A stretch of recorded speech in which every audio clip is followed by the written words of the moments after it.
Let's understand about health as a mean of infrastructure. Now, a good health is essential for any economy because unless and until the health is good, people cannot productively engage in productively engage in economic activities. So for that, a good health is a must. So unless and until the health of a person is good, it cannot be possible for him to go out and work. So how do you measure whether the condition of health in an economy is good? And the second thing that you should understand about this is that's what is the status, or how does the component of health fare in an economy. Now there is no single yardstick through which you can measure whether the condition of health in a country is good. So therefore people use different methods to understand what is the status of health in an economy. Now some of them are as like infant mortality. This is basically refers to how many kids or how many children who are born survive. Okay. Maternal mortality, again, how many women as they are pregnant die out of every 100. If the mortality rate goes down, obviously the condition is improving. If the mortality rate goes down, again the condition is improving. That's how you measure it. Then the third one is the nutrition level. Now nutrition level, how do you monitor it? How do you manage it? There are surveys which are done to see what an average individual household get, and there are international standards which lay down as to what is the minimum that a person should get.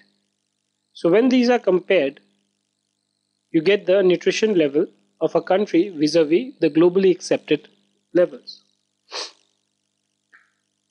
And the last one is how are diseases faring?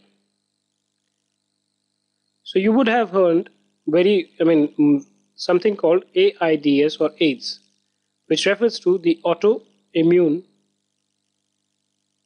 deficiency syndrome.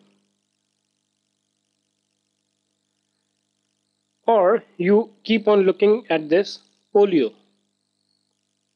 So therefore the number of people who are infected in a country by these kinds of diseases vis-a-vis the global standards, that is used to measure what's the status of health in a country. Now if you were to look at the component of health, basically in India it's the responsibility of the government to provide adequate health standards to the citizens. And this is done through various means, like you have government hospitals.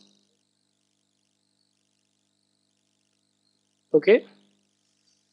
Then in India at the village level, you also have primary health centers which provide you certain basic needs.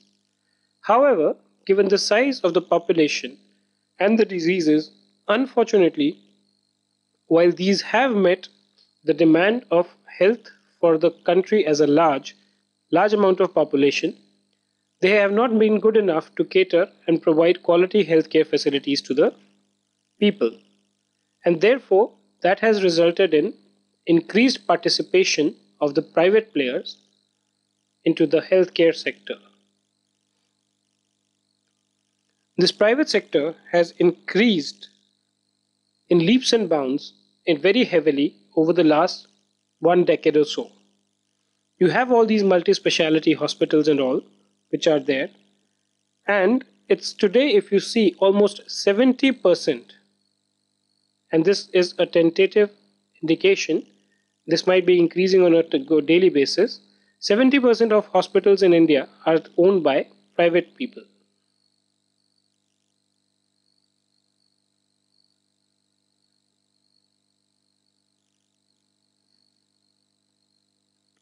So in addition to this, The private players have also opened large number of medical colleges which provide training and courses through which people become doctors and they are able to cater to the large requirements of the people. However, unfortunately, having said this, the gap between the healthcare facilities available in the urban versus rural is still too high. I mean, in the rural area, still the amount of healthcare facilities which are available are very low.